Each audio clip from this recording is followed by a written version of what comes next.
this quiet, reflective tone is very unique.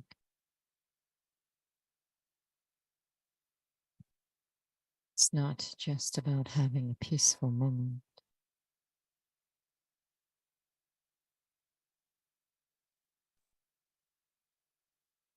It's about waking up,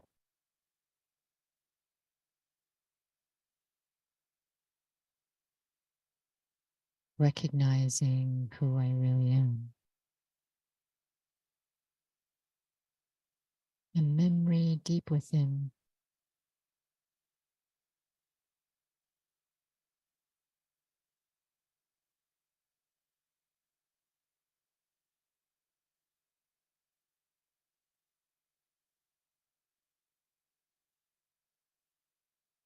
that I am the being inside,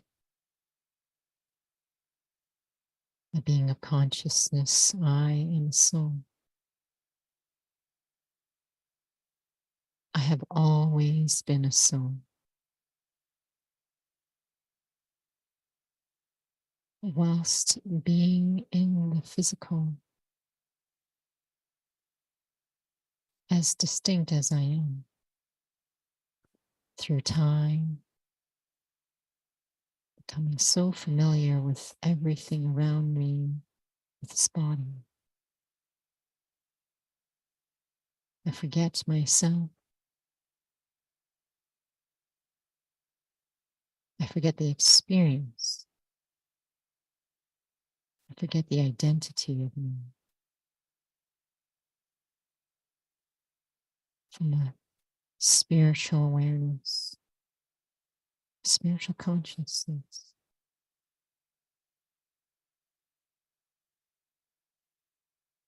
I began to have a very physical, very gross sense of awareness. That even though I am a soul, I don't feel that reality. I don't have that awareness. And what feeds me, the soul, are things that cannot be seen.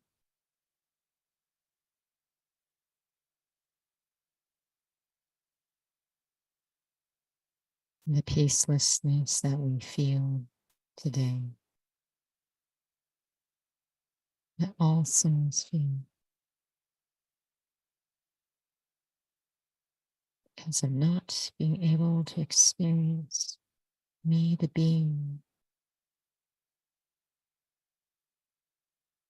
to feel that peace is my nature. It is innate in who I am. Value, my true value, innate in who I am. And what do I need to foster this journey to return to my real identity?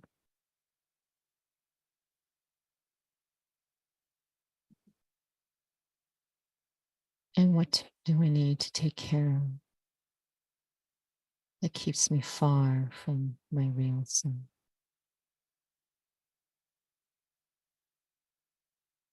The journey of remembering that which is real and to forget that which is not. Om Shanti.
Om Shanti, and welcome to Interview with Raj Yogi.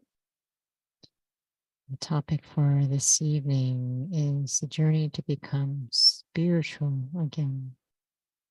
So I was touched by this topic because of this journey of Raj Yoga. It's really waking up to this real sense of who I am in the midst of the physical, but also noticing that there's a lot of things that basically support our journey and things that don't. So just wanted to know what your journey has been like of what you need to take care of.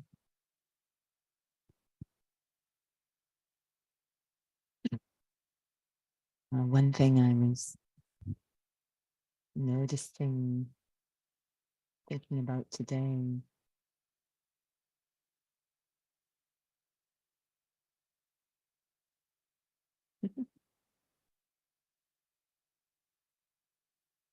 was the balance. I mean, there's some details, of course, that we can look at, but overarching is the balance between being very patient and yet knowing this is destined, and faith and patience have a lot to do with each other, but because it seems like such a big jump, we so deeply are engrossed in physicality, and that this feeling that we are destined to return, but we have to be patient so that we don't, so that we make the journey honestly. And it's very subtle, the change. Physical changes are very overt, whereas this, and actually physical changes can very often involve ego. So neither of those are going to be useful in this journey. So it requires, I guess, a light touch, but a lot of consistency and constancy. What do you feel then that enables you to be cautious of not being apathetic, being patient and having faith, or would it just be very natural that you wouldn't be apathetic or sort of just coasting along? I guess it depends on the soul. was thinking about this a little bit over the weekend because of a workshop I was involved in, and it was a fitness workshop. Um, and it was looking at what we call stability, developing stability in the physical sense in the body. And that involves a lot of subtle physical work, exercise, and time. And I realize it's only a certain kind of person who's going to be drawn to that and actually enjoy it. So, because of enjoying it, you don't become apathetic. You just, there's, yes, there might be some resistance, but there's still this pull to do the thing because of enjoying the experience of working with the subtlety and the accuracy, etc. So I think it involves a certain kind of soul to be able to stick with this and enjoy it. And we have many examples in the original students of the Brahma Kumaris. It feels like such an essential thing to be able to do something accurately according to the directions and actually, get something out of that. And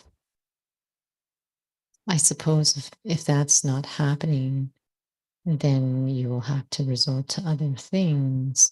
Or would there be possibly a fear then? Because in this particular study, we do recognize that we've had previous births of trying to have an endeavor which has had quite a bit of violence, suppression, force, judgment, and to navigate through that, it seems like quite a journey.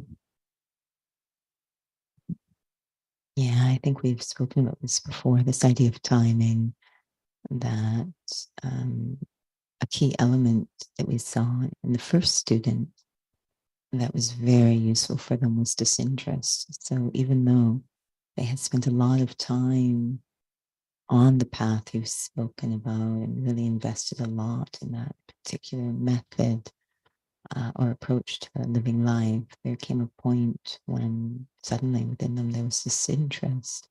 So that made them more able and free to follow different directions. We both of us were listening to a class prior to the session. It was a senior student talking about so many things in that category that could just take us back into that physical consciousness. Well, what are your thoughts if there would be a propensity to have a sensitivity to that as you continue? Because the way that he was sharing is if we may not even be noticing that some of the things are pretty obvious. Sorry, there's an echo here, so I'll try to fix it as Judy speaks.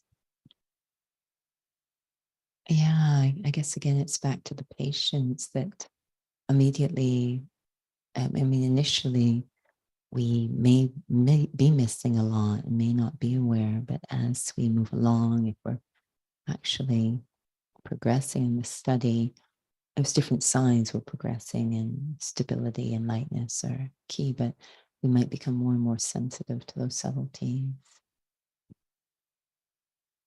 I've been thinking quite a bit, I wouldn't say even thinking, reflecting, and just really sensing a really big difference in terms of our journey of what detachment means. And what has your experience been like when you first heard about detachment? It's a very specific way of operating that I'm sure everyone who comes into this study, they have obviously different ideas that come into it. But I also know that some souls I know, and I don't mean a cultural thing or a language thing. I think it's just something within the karmic story of the soul. Sometimes I hear souls use that word detachment, and I feel like they're actually using it properly. There are some who it's disconnect. But when I hear some talk about it, it's this letting go piece. But it feels like I need in this journey to have a sense of self as a soul before I can even begin to look at detachment. What has your experience been like? Because it's been something that's been very important to you, I feel, since maybe the beginning or pretty early on. We ask souls when they first come to take a Raj Yoga course, why are they here? What are they hoping to get from the course? And there's a range of answers, but it is called Raj Yoga. So I think for many, there's that feeling of to not be reactive, to not be affected, the mastery, etc. And that's a huge part. So of the detachment is that I'm able to maintain the integrity of the self. It's also based on so much fullness and contentment. So becoming a self-sufficient sort of entity. So I'm not needing and taking from everything so much, but actually giving and contributing.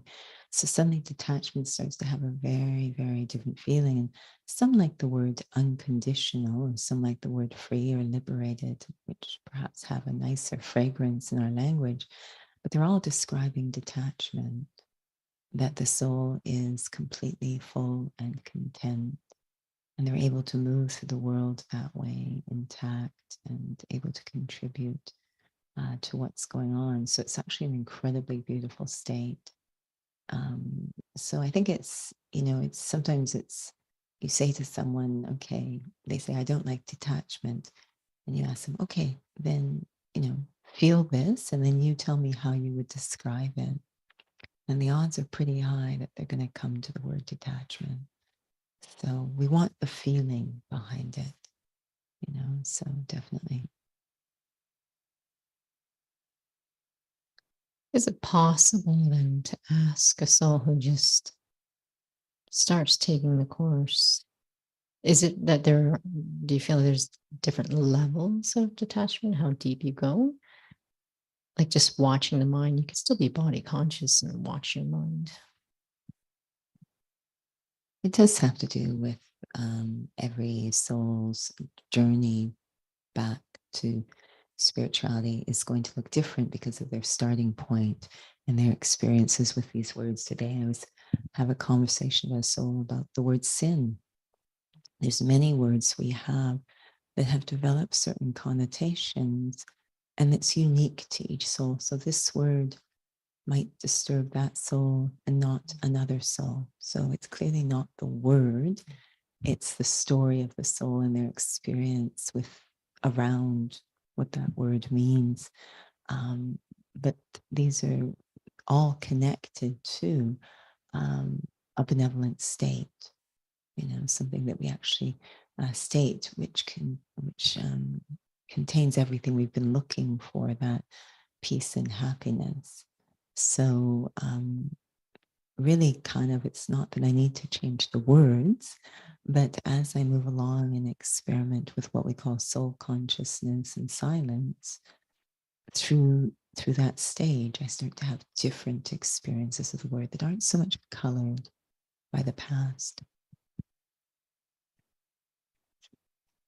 Sorry? Maybe that's the first detachment, to not be colored by the past. Sure. The reason why I was bringing up detachment is because of this topic today that I've been reflecting quite a bit on, in terms of not just being very cautious of how I'm interacting and relating when it comes to anything physical. And it felt like when there's a healthy experience of detachment because of soul consciousness, there is a sensitivity to take care. However, what I notice, it's, you know, expectations, desires, I need to get this thing done, it's just, that stuff just sort of throws you off.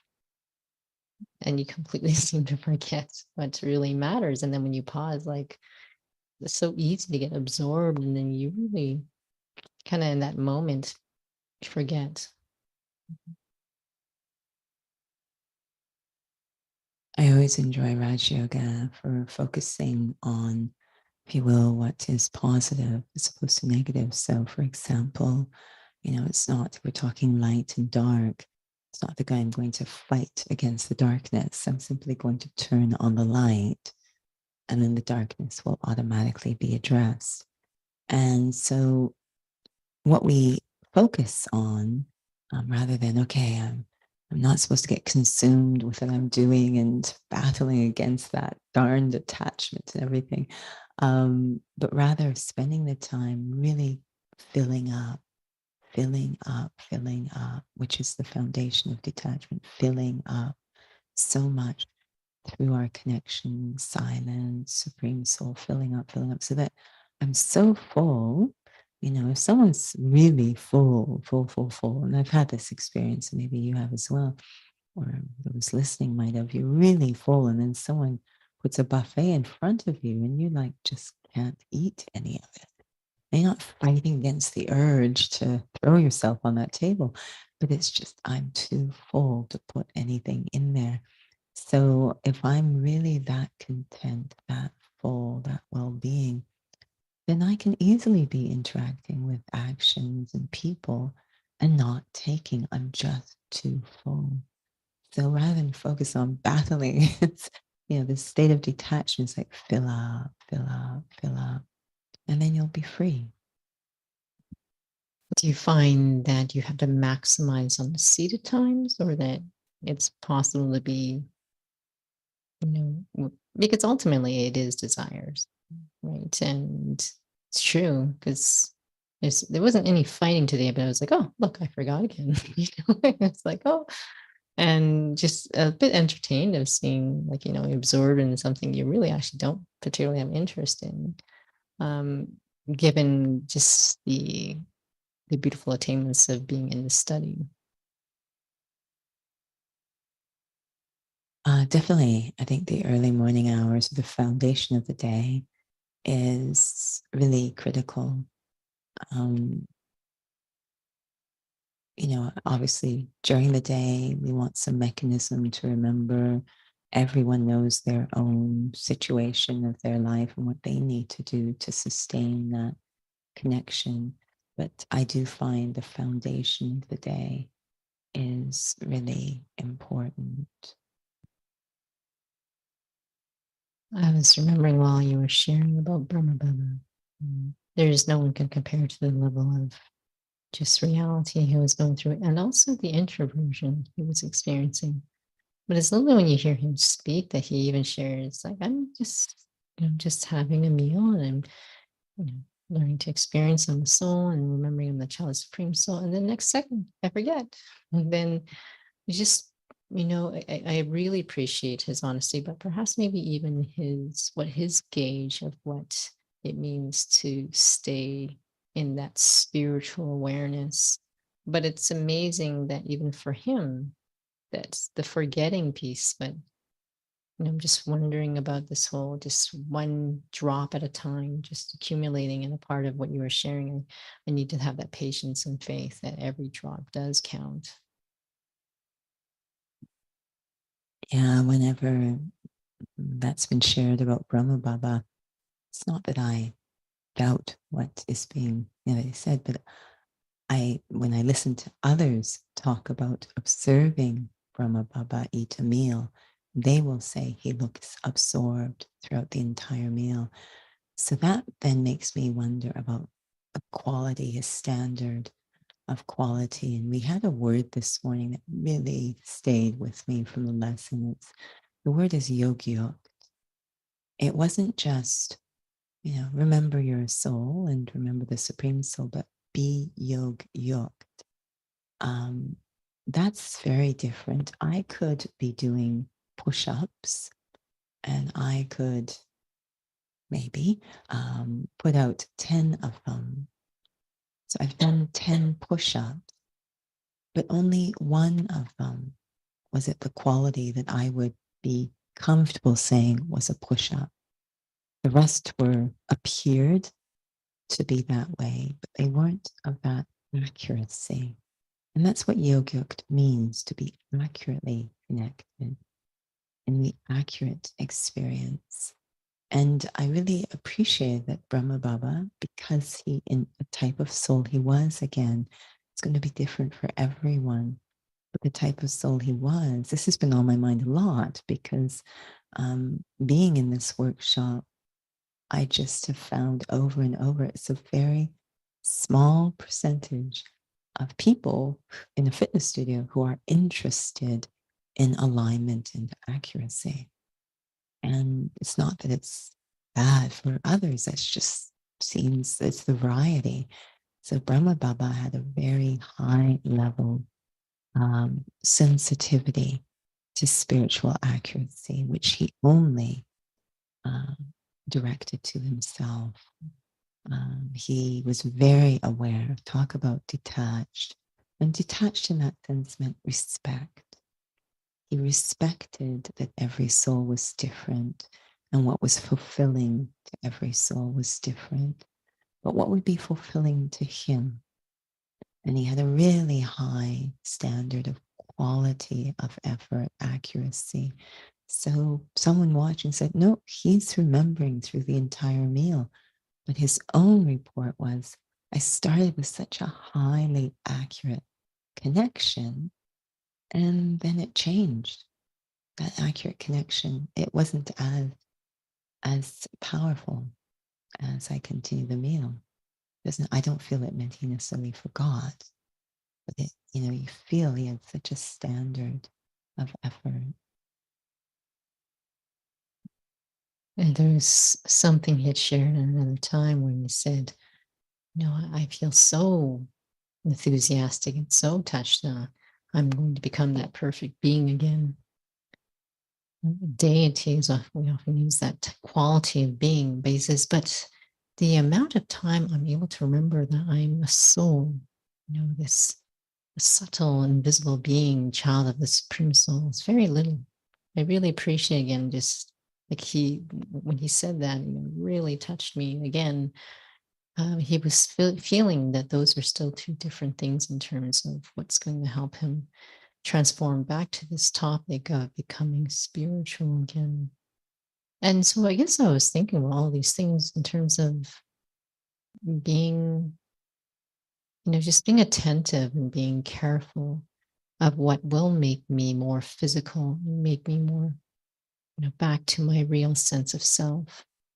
And it was, and perhaps maybe when we were hearing that senior student sharing earlier of what would make one feel that there is attention versus tension, because it came up, a student had asked earlier today, not feeling bad because I want to take care. But when you mentioned about silence, it feels like that experience of being a soul needs to increasingly become something that's gratifying to really take care. We have each really fully developed this whole physical structure or image of the self. And so, what spirituality is, I now have a spiritual experience of the self, a whole nother world. It's not empty. And I think that's so important that I taste or experience that world of spirituality so that if it's just going into emptiness, when we say silence, if it's just going into emptiness. So, for example, um, as we go through the day, others looking at us will see what we call the costume, the physical image, and they'll see the roles we're playing. And this is how they will process who we are. And that's fine. And I can be playing those parts, etc. But internally, I have a whole fully developed other sense of self. The example we were using today was this idea of when I was, I think, in grade 7 or 8. This wasn't common at that time. I know it's becoming quite common now, but it wasn't very. I think it's the only time it happened that I remember in school. But one of the students had taken their life, and at that point I'm 12 or 13, And I remember the science teacher, there was my homeroom teacher, but another teacher who knew as well, the science teacher pulled myself and another student out of the class, and she was talking to us in the hall, and she said, "I need you two to do me a favor." We're like, "Okay." And they said, "I need you to keep an eye on your homeroom teacher." Because she was very affected by this, and they were really concerned about her well-being. So she pulled two of us, just 12, 13 years old, and said, "I need you to keep an eye on your homeroom teacher. We just want to make sure she's okay." And I thought, what kind of vision? Like, who is she seeing when she looks? I mean, most just see 12 or 13-year-olds, and they're not going to ask them to take care of an adult. Who was she seeing? But I remember the feeling of she's seeing me. She's seeing me. Like, I do deeply love my fellow man. Like, and I didn't feel like a 12 or 13-year-old. I know that someone looking at me would see a 12 or 13, but I didn't feel like one. She was, for that moment, unlocking who I really am, a whole nother world, a whole nother sense of self. And so I think it's really important, and that's the beauty of beginning the day, to fully experience that whole other world, let it deeply imprint on you, so that as you're going through your physical activity and roles and stuff, the spiritual, yes, both are going to be, if you will, firing at the same time. But the other needs to be really fully developed and experienced. Who am I? And it's not empty. Can't just be. I remember when I came into the study and going to the spiritual headquarters, and the class I took, which really impressed me, was on yoga. And it talked about so much soul consciousness. Just accurate yoga will not be possible without it, or we'll keep dropping out. So yes, I'm a soul, but what type of soul am I? Like to say I'm a point of lightness, it's not going to cut it. I need to have a full world experience, realization of the self, a feeling of the self, the qualities of the self, the part of the self beyond this birth. Everything needs to wake up, just as in that moment are looking at us and saying, "I need you to play this part. Maintain the integrity of that classroom. You are not a 12 or 13-year-old." So, and it felt totally right to me, right? Because she was speaking to me, not the image. Thank you. That's very lovely to hear. I have another question, but I regret we are running out of time. So somehow I'll fit that question into another session. So we'll have a little reflection.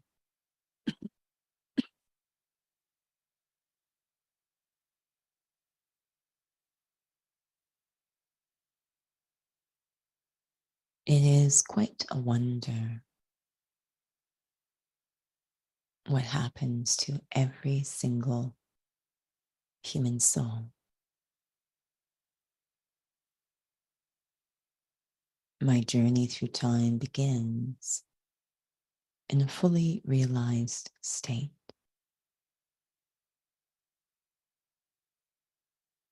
I know completely who I am. And I know it's not the body, the image. I know I'm a spiritual being, and I operate from that awareness.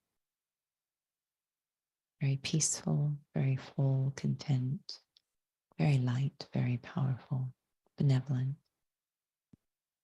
Every human soul begins this way.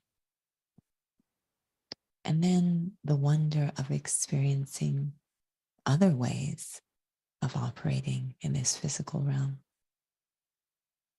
It's part of every soul's journey. The wealth of experience, both spiritual and physical.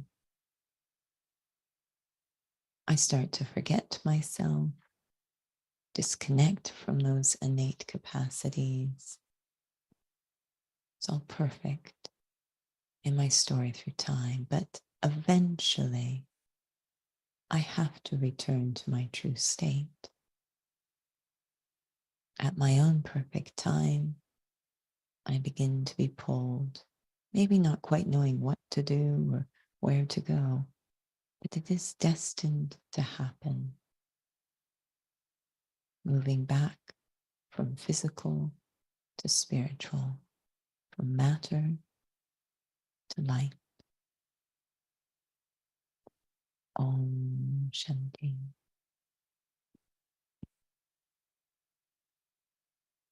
Om Shanti. Thank you to those who have joined with us this evening on YouTube as well as Instagram. Just a warm reminder, we have the Raj Yoga Foundations in English starting tomorrow, 6:30 to 8 o'clock. So it's for the first 4 Wednesdays of November. And I believe the registration is still open. So you're welcome to check out Eventbrite, or you can go to the center's website as well. We also have an English workshop that is offered this Saturday. And I believe it's 1 o'clock to 4:30 at the Northeast Center. Now we have called it the Inner Peace Center. And again, souls are welcome to register for that through Eventbrite or as well through the center's webpage. And just so you're aware, the English workshop will be offered once a month for the next 4 months. So that's November to February, the first Saturday of the month. And it'll be different topics, and they're meant to be sustenance. I don't think there is a requirement that you have taken Raj Yoga, but for those who have taken, it can be very much useful in terms of sustaining what you have learned. And again, registration for that, if I believe all 4 sessions are available on Eventbrite as well as online. And but perhaps maybe the next 2 that's in the January and February, we're just waiting to post those as well. So there's lots of sessions that are being offered on site, also at the Academy. So please look at all those details. And thank you again for joining with us. Shanti.